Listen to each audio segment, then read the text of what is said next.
बार्शी नगरपालिकेच्या पाणी पुरवठ्याच्या बाबतीमध्ये सातत्यानं समस्या निर्माण होत होती आणि आपली जी जुनी पाईपलाईन आहे ती 1996 सालची मंजूर झालेली पाईपलाईन होती आणि ती संयुक्त पाणी पुरवठा योजना अशी होती 65% बार्शी आणि 35% कुर्डवाडी आणि जुन्या पद्धतीचं टेक्निक असल्यामुळं सातत्यानं लिकेज होणं आणि लिकेज झाल्यानंतर सातत्यानं एक अडचणी निर्माण होणं त्यामुळे बार्शी शहराचा संपूर्ण पाणी पुरवठा विस्कळीत होत होता।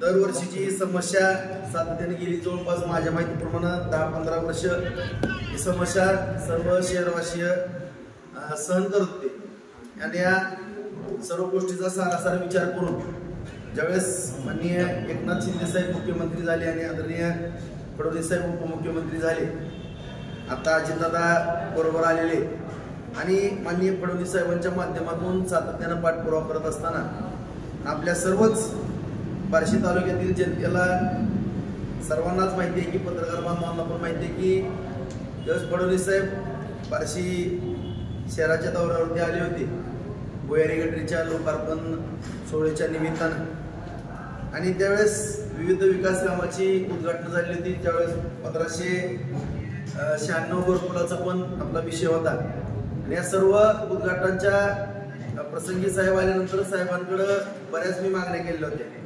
त्यामध्ये मग आपल्याला उपसा सिंचनला पण त्यांनी मंजुरी 700 कोटीची प्रशासकीय मान्यता दिलेली होती आणि त्यावेळेस जी बार्शी शहराची मुख्य अडचण जी ती पाणी पुरवठा योजना मंजूर करावी अशा पद्धतीची विनंती केली होती। त्यावर अमृत 2 या योजनेखाली केंद्र शासन पुरस्कृत अमृत 2 ही योजना जी आलेली होती या योजनेअंतर्गत आपण आपली पाईपलाईन मंजूर करून घेत असताना त्या ठिकाणी आपल्याला त्यांनी मंजुरी दिली।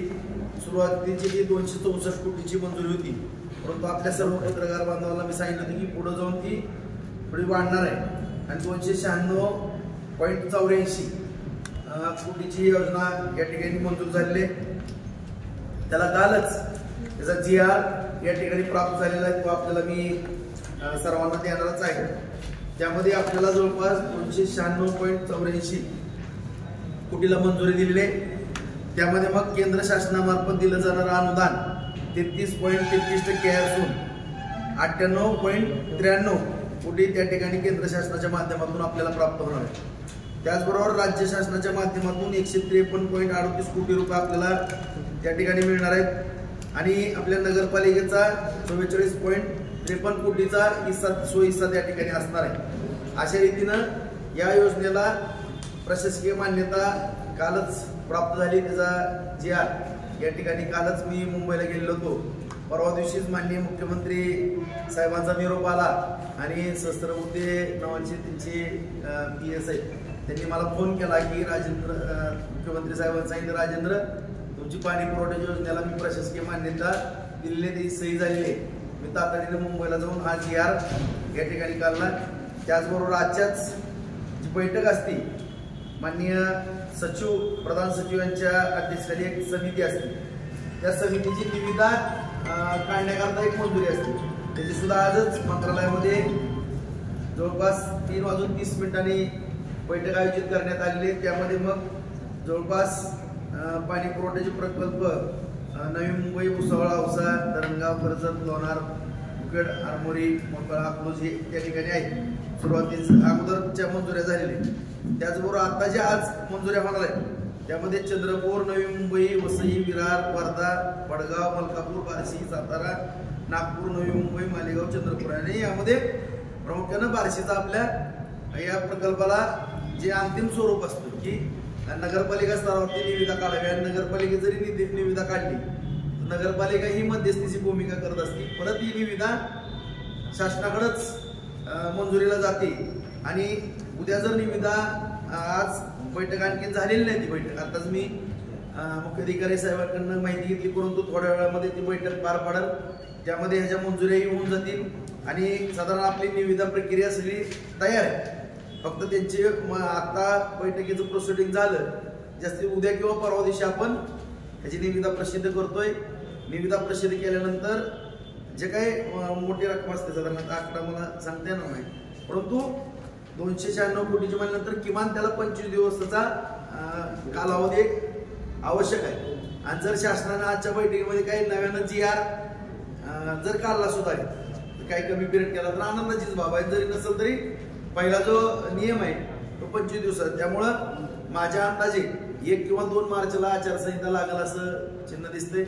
त्याच्या अगोदर आपल्या बार्शी या नगरपालिकेच्या पाणी पुरवठा योजना की ज्याचं रोज जवळपास 4.5 कोटी लिटर पाणी आपल्या बार्शी शहराला उपलब्ध होईल अशा पद्धतीची योजना आपली तातडीनं सुरूही होईल. आणि मला खात्री आहे की आपलं जर सुपरविजन त्याच्यावरती असलं तर नक्कीच 1 वर्षाच्या 18 महिन्याचा याच्यामध्ये कालावधी दिलेला आहे शासनानं, परंतु 1 वर्षात ही योजना आपण पूर्ण करण्याचा प्रयत्न करू. आणि जी बार्शी ताणलेली होती किंवा जी सातत्यानं समस्या होती की ही जी योजना आहे ती थेट बार्शी, त्याच्यामध्ये आता कुणाला कुठला वाटा नाही काही नाही, डायरेक्ट बार्शीला आपलं पाणी या ठिकाणी येणार आहे आणि बहुतांशी ठिकाणी नॅचरल पाणी या ठिकाणी येणार आहे. यावरती सौर ऊर्जाचं पण आपण प्रकल्प केला, त्यामुळं लाईटची पण मोठ्या प्रमाणामध्ये आपल्याला बचत होणार आहे. आणि अशा रीतीनं या ठिकाणी या योजनेला अंतिम स्वरूप आपलं आलं. त्याबद्दल माननीय एकनाथ शिंदे साहेब, माननीय फडणवीस साहेब, माननीय अजितदादा साहेब यांचं मी बार्शी तालुक्यातल्या बार्शी शहराच्या वतीनं मनपूर्वक आभार या ठिकाणी व्यक्त करतो. त्याचबरोबर माझ्या पत्रकार बांधवांना सांगतो की आता बॉल कमी आणि रन जास्त काढायचा, त्यामुळे 1 ते 2 तारखेला आचारसंहिता लागणार आहे.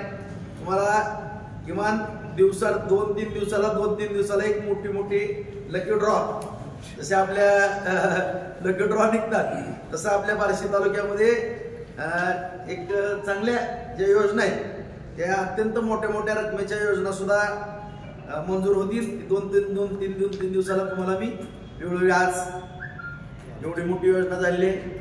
खरोखर मनापासून आनंद होतोय की 296 कोटी जवळपास ही जी रक्कम आहे 296.84 कोटी माझ्या माहितीप्रमाणे बार्शी नगरपालिकेच्या इतिहासामध्ये सगळ्यात जास्त रक्कम येण्याचा हा सुवर्णयोग पहिल्यांदाच या ठिकाणी प्राप्त होतोय. त्याच्याबद्दल मनापासून आनंद होतो. पाईपलाईन गळती किंवा फुटलं किंवा काही जण दरोडा टाकते तर ह्याच्या बाबतीत काही विशेष यंत्रणा राबवणार नाही. ती जी जुनी योजना आहे ती योजना जरा जुन्या टेक्निकची, परंतु एवढं हाय टेक्निक आहे ह्याच्यामध्ये तशा काही कुठल्या गोष्टी घडणार नाहीत. त्यामुळं योजना अत्यंत प्रभावीपणाने आणि चांगल्या पद्धतीने या ठिकाणी आपल्याला चालणार आहे. कारण योजना बनवत असतानाच या ठिकाणी केंद्र सरकार, राज्य सरकार आणि जी काही टेक्निकली सगळ्या बाबी आहेत नगरपालिकेची काही टेक्निकली यंत्रणा किंवा खास करून केंद्र सरकारची याच्यातून फार विचार करून योजना आणि याची जी क्वालिटी आहे ती बनवली. भाऊ सध्या 8 दिवसात पाणी पुरवठा आहे, 6 दिवसात उन्हाळा येतोय, त्या बाबतीत नगरपालिकेने काय उपाययोजना केल्या? आता माझी उद्याच नगरपालिकेमध्ये बैठक आहे आणि मी अगोदर सुद्धा सांगितलेलं की तुम्ही सुद्धा समजून घ्या आणि मी